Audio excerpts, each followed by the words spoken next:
हाय सगळ्यांना. तर बघा मस्त अशा महालक्ष्मी बघायला आले मी. किती सुंदर डेकोरेशन केले पहा. सगळं हिरवं हिरवंगार मस्त असं वाटतंय.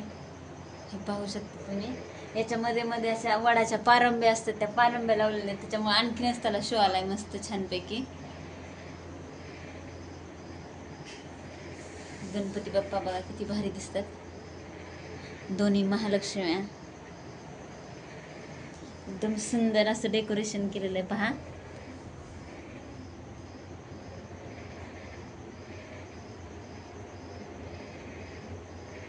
किती मन अगदी प्रसन्न होते हे पाहिल्यावर.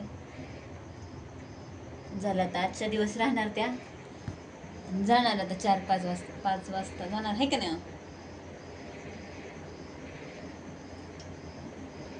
तर बघा कसं वाटलं डेकोरेशन सांगा मला कमेंट करून. व्हिडिओ आवडला तर नक्कीच लाईक करा, व्हिडिओला शेअर करा, सबस्क्राईब करायला विसरू नका. चला बाय.